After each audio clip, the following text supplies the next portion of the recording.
यहां से 2-3 किलोमीटर पहले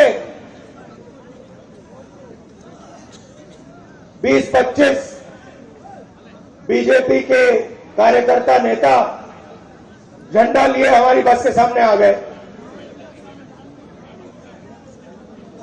मैं बस से निकला, वो भाग गए।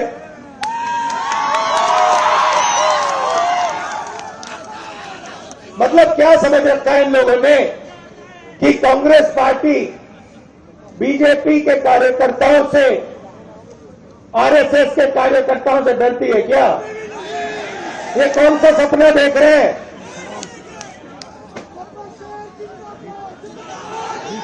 जितने हमारे पोस्टर फाड़ने फाड़ लो, जितने हमारे प्लेकार्ड फाड़ने फाड़ दो, कोई फर्क नहीं पड़ता हमें। हमारी विचारधारा की लड़ाई है। हम किसी से नहीं डरते हैं, ना नरेंद्र मोदी से डरते हैं, ना यहाँ चीफ मिनिस्टर से डरते हैं। नमस्कार, उम्मीद है आप लोग स्वस्थ और शांत होंगे। सबसे पहले तो आज आप सबको रामलला की प्राण प्रतिष्ठा की बहुत बहुत बधाई हो। अयोध्या में मंदिर बन गया, इसकी बहुत दिनों से लोगों को उम्मीद थी और लोग चाहते थे कि बने। अब चूंकि मंदिर बन गया और भव्य मंदिर बन के तैयार हुआ है, इसलिए हमको उस सारे मंदिर को बनाने में जितने भी लोग लगे थे उनको सबको बधाई देनी चाहिए। और एक अच्छे काम के लिए जो हमारे अध्येता भगवान राम है, उनकी मूर्ति प्रतिष्ठित हो गई, इसके लिए भी हमें प्रसन्न होना चाहिए। अब आइए आज की बात शुरू करें।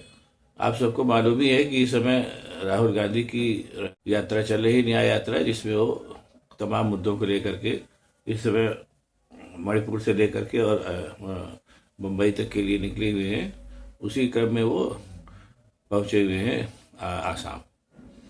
आसाम की बात शुरू करने के पहले मैं आपको एक किस्सा सुना दूं, उससे चीज़ों को समझने में आप लोगों को आसानी होगी। आसाम के मुख्यमंत्री हैं हेमंत विश्व शर्मा। आप लोगों में से बहुतों को मालूम होगा, नहीं मालूम होगा तो मैं बता रहा हूँ कि ये पहले कांग्रेस में ही हुआ करते थे और कांग्रेस में नो डाउट ये योग्य नेता है, जन नेता है, लेकिन ये कि इनके ऊपर करप्शन के बहुत ज़बरदस्त चार्जेस थे। और ये राहुल गांधी से मिलने गए, ये जो इलेक्शन हो रहा है इसके पहले की बात है। तो राहुल गांधी कुत्ता भी पालते हैं, तो अपने कुत्ते से वो खेल रहे होंगे, तब तक हेमंत विश्व शर्मा भी उनसे मिलने गए। और जो भी बातचीत हुई, उस बातचीत में वो असंतुष्ट होकर के हेमंत बाहर निकले। उन्होंने कहा कि मेरी बात सुनने के बजाय राहुल गांधी अपने कुत्ते के साथ खेलने में ज़्यादा मगन थे। बाद में राहुल गांधी से जब पूछा गया तो उन्होंने कहा कि नहीं, मैं उनके नाम पे के बारे में विचार करता, लेकिन उनके ऊपर करप्शन के इतने ज़्यादा चार्जेस थे कि उनको उनके नेतृत्व में दोबारा चुनाव लड़ने में मुझे बड़ी हिचक महसूस हो रही थी। बहरहाल हेमंत चतुर राजनेता है। तत्काल उन्होंने भारतीय जनता पार्टी ज्वाइन की और वही भारतीय जनता पार्टी जो उनके पीछे ईडी सीबीआई इनकम टैक्स लेकर के पड़ी हुई थी, उसने तत्काल उनका अपने अंदर स्वागत किया और उनकी नेतृत्व की जो शैलियाँ हैं उनका लाभ उठाते हुए आसाम में हेमंत विश्व शर्मा की सरकार भाजपा की बन गई। उस सरकार के खिलाफ तो नहीं कही है, पूरी भारतीय जनता पार्टी की सरकार के खिलाफ जो जहां पर भी है। राहुल गांधी इस समय न्याय यात्रा पर निकले, सभी जान रहे हैं। उसी क्रम में वो आसाम पहुंचे। आसाम में पहली बार उनका जो था बहुत ही ज़बरदस्त विरोध शुरू हुआ और एक तरीके से उनका जो काफिला है उसको दंगाइयों की भीड़ ने घेर लिया और वो नीचे से नारे लगाने लगी, Rahul Gandhi go back, Rahul Gandhi go back, ये सब नारे लगने लगे। राहुल गांधी विचलित नहीं हुए, उन्होंने अपने काफिले को रुकवाया और कहा कि भाई ऐसा। अब ऊपर से उन्होंने एक फ्लाइंग किस भी दिया कि आप लोग मुझसे बात करें, ऐसी कोई बात नहीं है, हम बात करते हैं। तब भी वो लोग नहीं माने तो फिर राहुल गांधी कूद पड़े अपने बस के ऊपर से नीचे तक। हालांकि बाद में उनके जो सब सुरक्षा कर्मी थे उन्होंने उनको रोका, नहीं ऐसा मत करिए, तो फिर वापस आकर के बैठ गए और उसके बाद काफिला आगे चल पड़ा।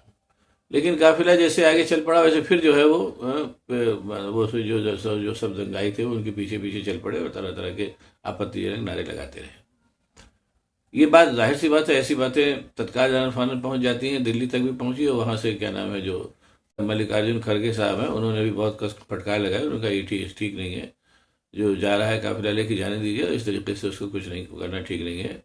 और उसके जवाब में अपने हेमंत विश्व शर्मा ने कहा कि राहुल गांधी को हमारे हिसाब से चलना चाहिए, नहीं चलेंगे तो उनको गिरफ्तार करने के ताकत हमारे पास है और उनको उसमें आने भी गिरफ्तार भी कर लिया जाएगा, ये उन्होंने भी कहा।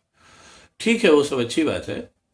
अब यहीं पर मैं आपको एक पुराना एग्जाम्पल याद दिलाना चाहूँगा। आप लोगों में बहुतों को याद भी हो सकता है। वो बहुत पहले एक बहुत बड़े नेता हुआ करते थे, वो कुछ महीनों के लिए प्रधानमंत्री बने थे, हालांकि नेता वो बहुत बड़े थे, चंद्रशेखर। वो भारत यात्रा पे निकले थे पैदल पैदल कन्याकुमारी से कश्मीर तक। और रास्ते में उस जमाने में ज़्यादातर जगहों पर कांग्रेस की सरकारें थी और वो कांग्रेस के विरोध में निकले थे, जाहिर सी बात है। तो जहाँ जहाँ पर जब उनकी सरकार मध्य प्रदेश पहुंची तो मध्य प्रदेश में मुख्यमंत्री हुआ करते थे उस समय अर्जुन सिंह ने पूरे प्रशासन को अलर्ट कर दिया कि चंद्रशेखर जा रहे हैं, बहुत ही आदरणीय और सम्मानित नेता हैं, हालांकि हमारे विरोध में है, लेकिन उनकी यात्रा को किसी किस्म में उनको यात्रा में परेशानी नहीं होने देनी चाहिए। आप लोग इस बात को आप लोग इंश्योर करें। और वही यहाँ ये हालत देख लीजिए कि भाई विपक्ष के नेता का तो काम ही होता है कि वो सरकार के खिलाफ जो है उसको आईना दिखाए, और यही काम करने निकले हुए हैं। अब इस तरह की इस यात्रा में और पिछली यात्रा में आप देखिए एक डिफरेंस है। पिछली यात्रा जो राहुल गांधी ने कन्याकुमारी से लेकर कश्मीर तक की थी, उसमें देखिए इतनी धांधलगर्दी नहीं हुई थी, विरोध उसमें हुआ था, लेकिन वो केवल वाक विरोध था कि वो टी शर्ट पहनते हैं, ये करते हैं, वो करते हैं, सारी बातें थी, लेकिन इस तरीके का वो नहीं किया था। अब यहाँ पर अब समय बदल गया है और चुनाव और नज़दीक है, और हालांकि राम मंदिर का क्या नाम है प्राण प्रतिष्ठा करके एक तरीके से मोदी जी ने अपना मास्टर स्ट्रोक चल दिया, लेकिन फिर भी कहीं ना कहीं परेशानी तो होती है कि विपक्ष है, उसके पास भी तमाम मुद्दे हैं, और स्पेशली जो मुद्दे राहुल गांधी उठा रहे हैं बेरोजगारी के, महंगाई के, और क्या नाम है शिक्षा ना होने के, और तमाम बातें जो, और जो भयानक महंगाई चल रही है, सब जो उठा रहे हैं, और जो तमाम जो खास तौर से जितने पड़ोसी हैं, आजकल मालदीव का ही मामला चल रहा है, आप लोग देख रहे हैं, जिनकी भारत के साथ नाराजगी होती जा रही है, वो सारे मुद्दे जो उठा रहे हो कहीं ना कहीं जनमानस में चोट करने वाले मुद्दे हैं। इसलिए भारतीय जनता पार्टी थोड़ी परेशान है इस बार की यात्रा से, वो ज़्यादा परेशान है। और उसमें एक तो करेला, दूसरे नीम चढ़ा, उसमें वो हेमंत विश्व शर्मा, जिनकी राहुल गांधी से पर्सनल खुन्नस है, इसके सबके चलते आसाम में ये सब चीज़ें हो रही हैं जो कहीं प्रजातंत्र के लिहाज से कहीं से भी ठीक नहीं है। लेकिन कहीं ना कहीं ये चीज़ सामने आ रही है कि ये जो दोनों पद यात्राएं हैं राहुल गांधी की, इस बार की तो यात्रा को तो पद यात्रा नहीं कहेंगे, यात्रा केवल कहेंगे, उससे कहीं ना कहीं ये बात सामने आ रही है कि अगर, और दूसरी जगहों पर भी मामला गड़बड़ी दिख रहा है, उसी के लिए मास्टर स्ट्रोक चला गया है राम मंदिर वाला, कि कुल मिलाकर के अगर सीटें इतनी कम कर ले जाती है कांग्रेस कि भाजपा को पूर्ण बहुमत न मिले, तो उतना ही काफ़ी होगा, उसी पे भाजपा लगी, उसी से भाजपा का डर स्वाभाविक रूप से दिखाई देने लगा है। इसी वजह से भी इस बार की यात्रा को लेकर के ज़्यादा उत्तेजना और बेचैनी है भारतीय जनता पार्टी के अंदर। देखिए क्या होता है। राहुल गांधी अपनी राह चल रहे हैं, देखिए इन सारी यात्राओं का परिणाम जो है ज़्यादा नहीं, 2-3 महीने बाद ही दिखाई दे जाएगा। तब तक आप लोग इंतजार करिए, और अगर आपको ये वीडियो पसंद आए तो इसको शेयर करिए, लाइक करिए, साथ ही साथ मेरे चैनल को सब्सक्राइब करिए, ताकि मैं और भी ऐसी बातें आपको बताते रह सकूँ। बहुत बहुत धन्यवाद, नमस्कार।